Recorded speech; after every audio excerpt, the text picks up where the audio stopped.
We are live. YouTube fam, what's going on? Dustin back with episode 2 of the Frozen Perspective podcast. Thanks for tuning in. If you're not subscribed, go subscribe. Press that button.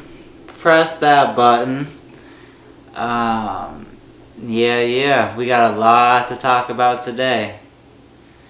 A lot going on in the past week.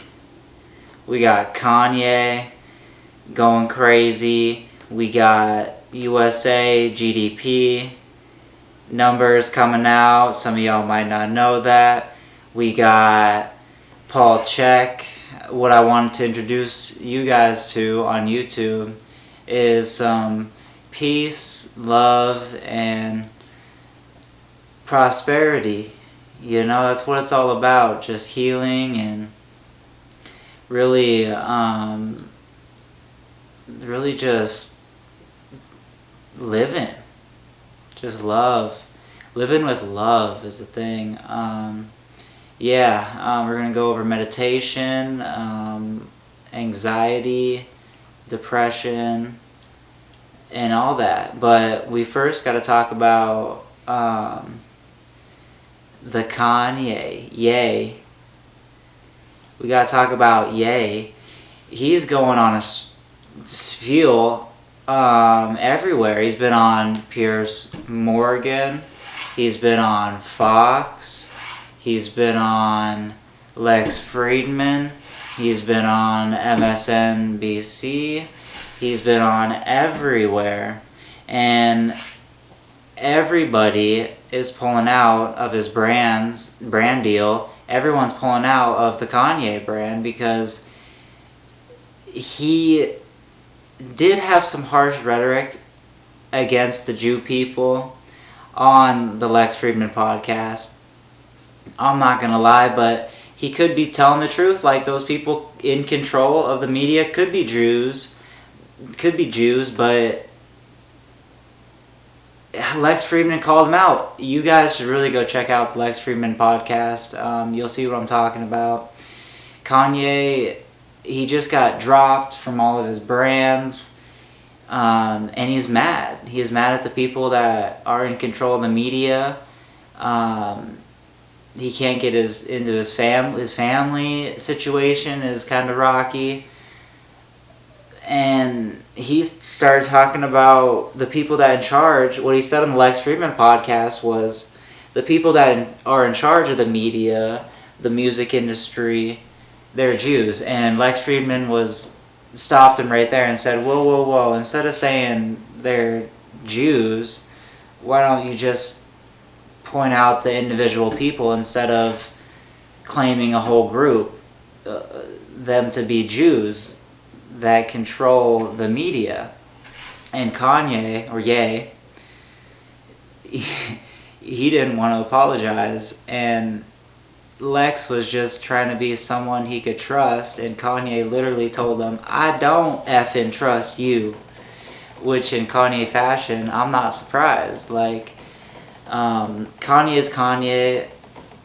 It sounds like he has a grand master plan throughout this whole thing, though. If you really listen to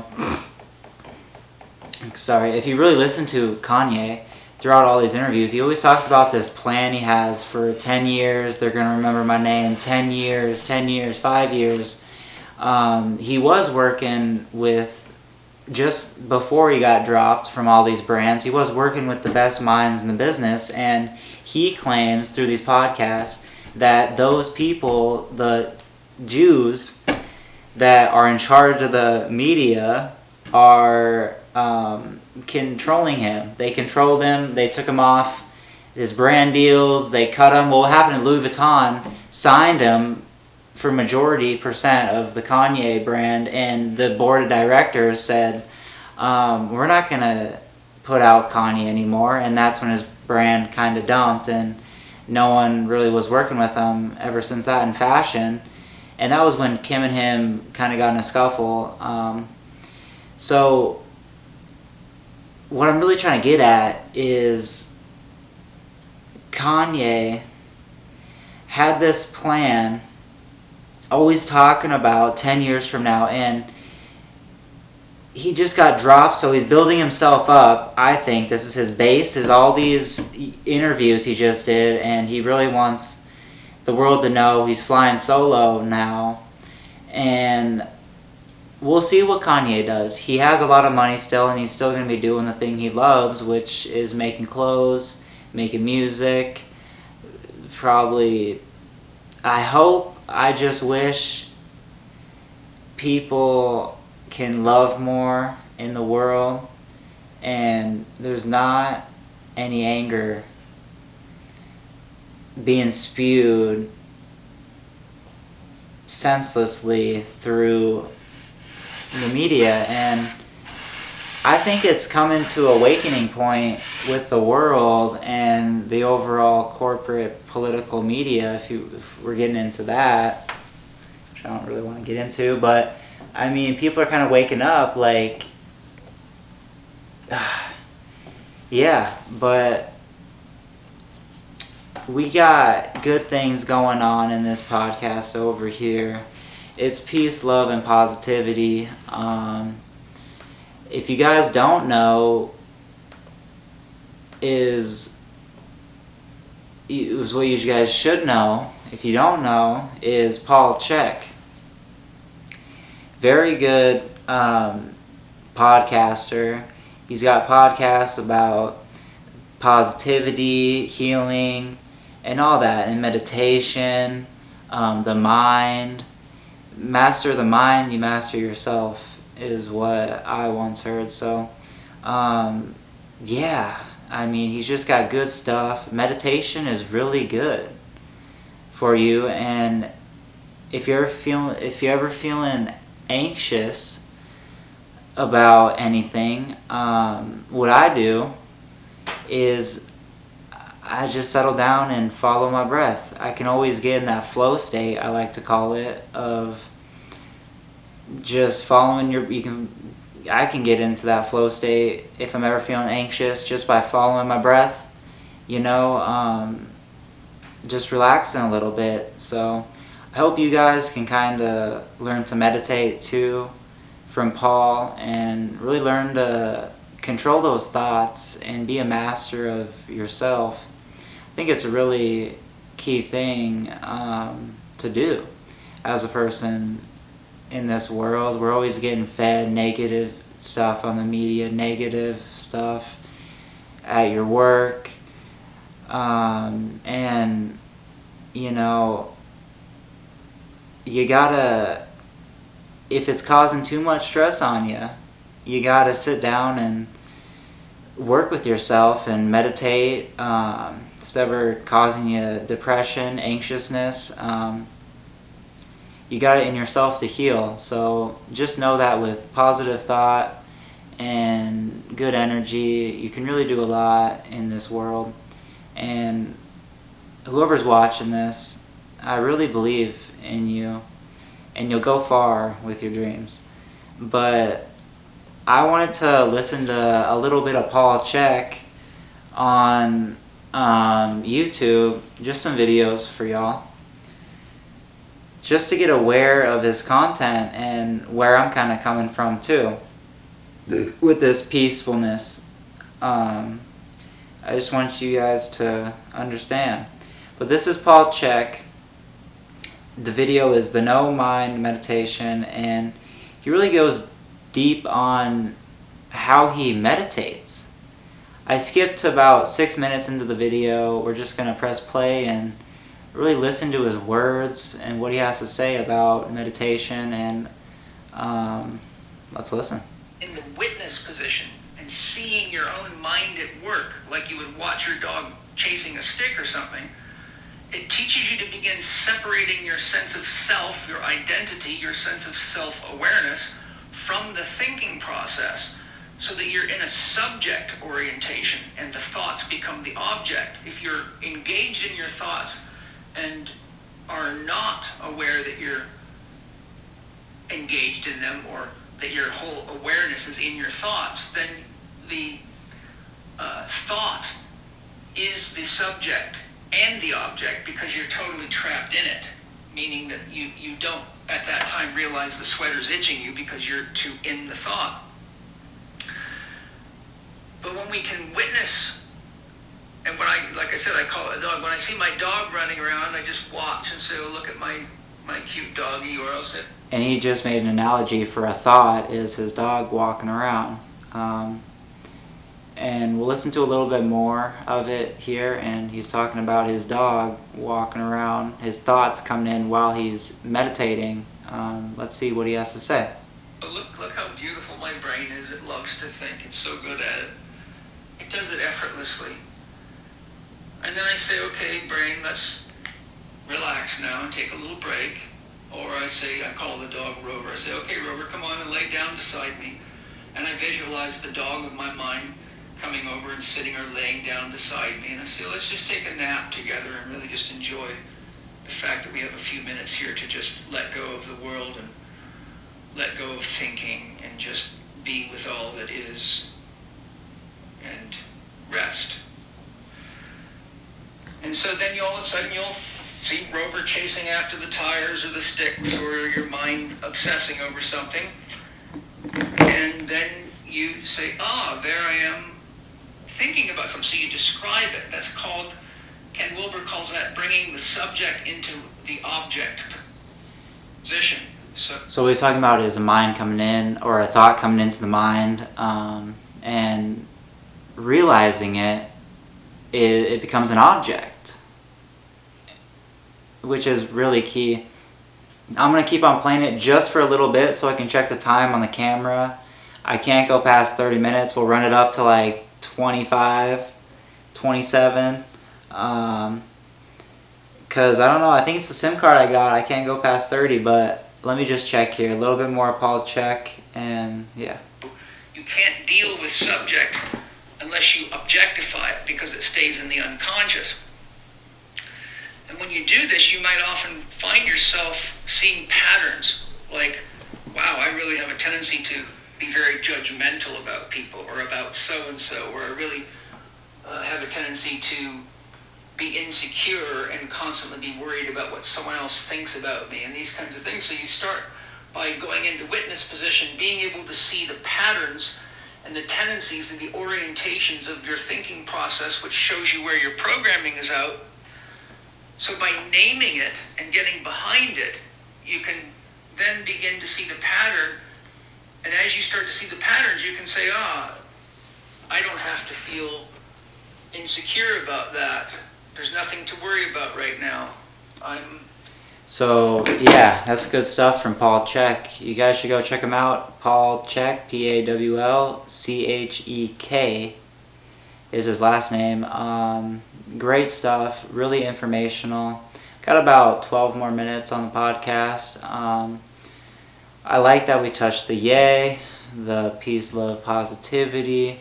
We'll keep it rolling with the U.S. GDP numbers, gross domestic product numbers come out, and we'll just look up what gross domestic product is, and that's the total value of goods produced and services provided in a country during 1 year.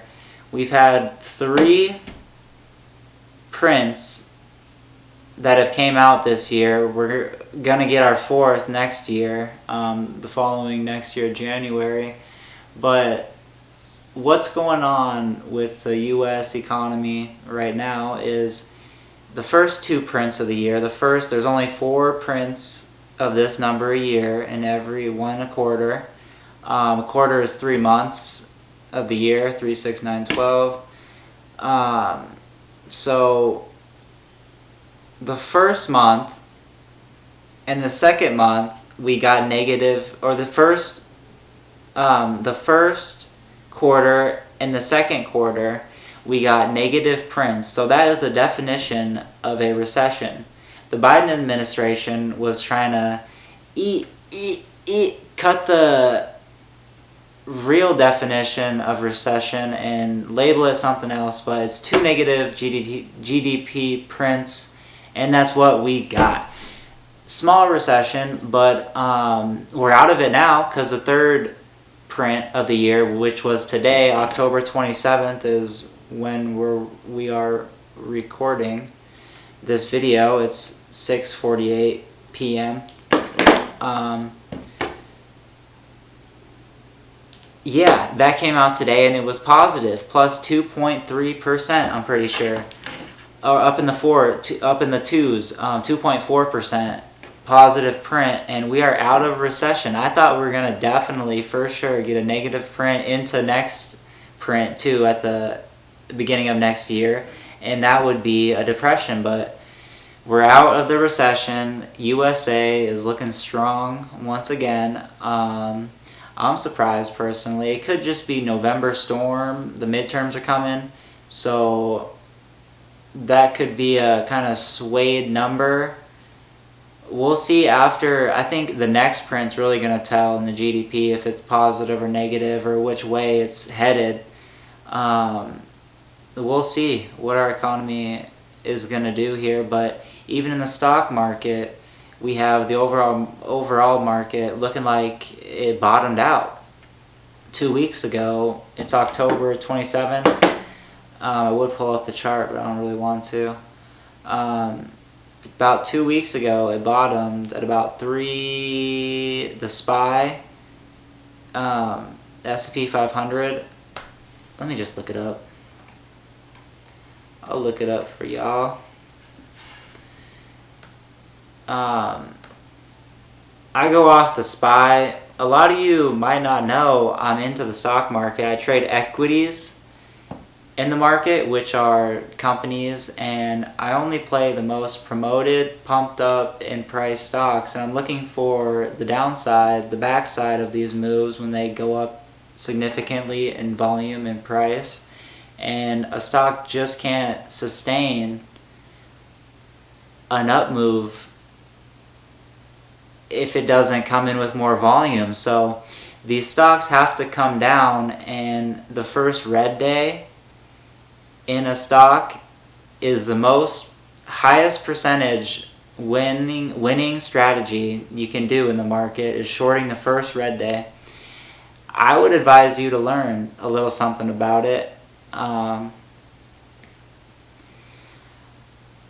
But going back to our stock markets or our stock market talk, S&P 500. I don't really follow the S&P or the Nasdaq, the Dow. I don't follow the indices because I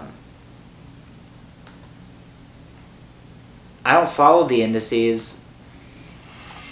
I do to a sense. I get an idea of what they're doing, but I don't trade them. Most of the stocks that I trade, they're promoted, and they don't really follow the overall market that often, but they follow the trend of themselves pretty good. What happens is these stocks, they need money to raise. They need money, so they pump up their stock to raise the money. They pump it up on newsletters, fake hype. They get newbies involved, they get people involved, and these companies sell their shares on the hype. That's why you hear so much buy and hold. What was it in 2020, 2021? It was diamond hands. You gotta have diamond hands. Oh, you got paper hands? No, I got diamond hands. It was all this diamond hand talk. Now the dip's not holding, so people got wiped the F out. The overall market is down minus 20%.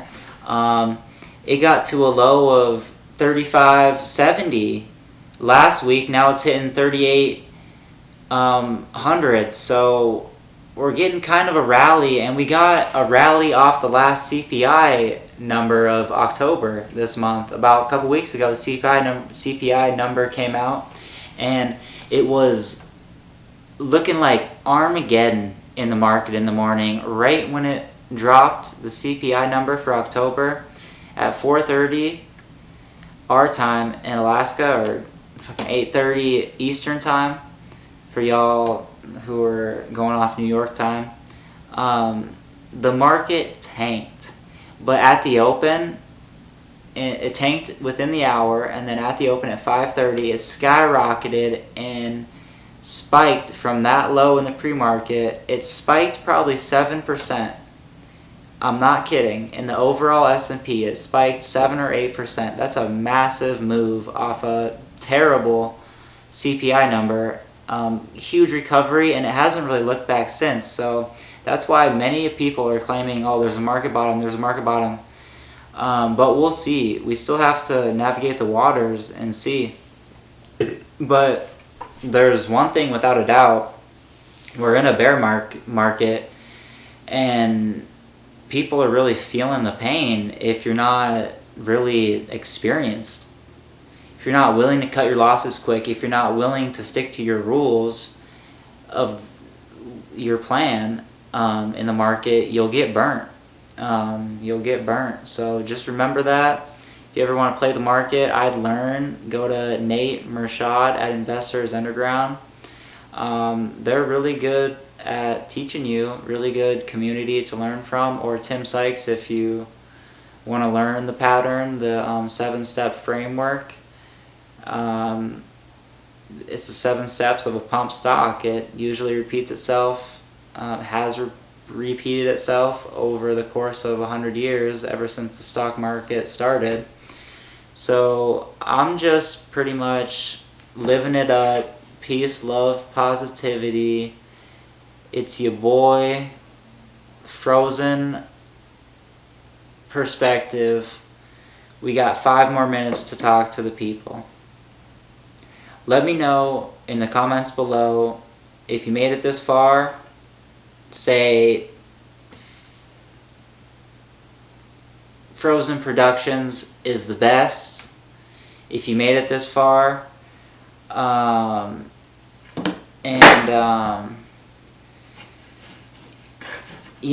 Put in the comments too, ask me questions. I really want to know what you guys want to listen to, what you guys want me to talk about. You guys have the voice, necessarily. So let it be heard. Let me know and we can talk about it. But we covered a lot today. The Kanye, the GDP numbers, the peace, love, positivity, Paul Chek, mindfulness, meditation. Whenever you guys are feeling anxious, just know you can settle the mind down with simple breathing techniques. Just meditation at the end of the day can really bring in love and peacefulness, and positive thoughts really go farther in this world than negative thoughts. And at the end of the day,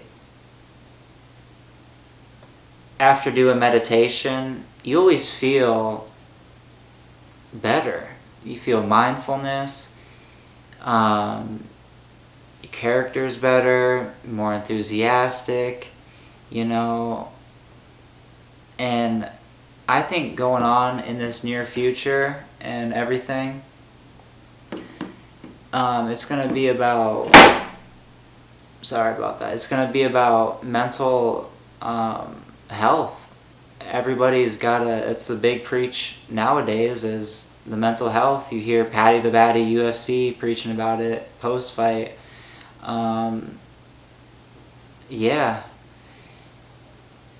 It's a big thing, mental awareness, mental health awareness. Help out everyone who's feeling down, because it's a lot better to feel the love, that's for sure.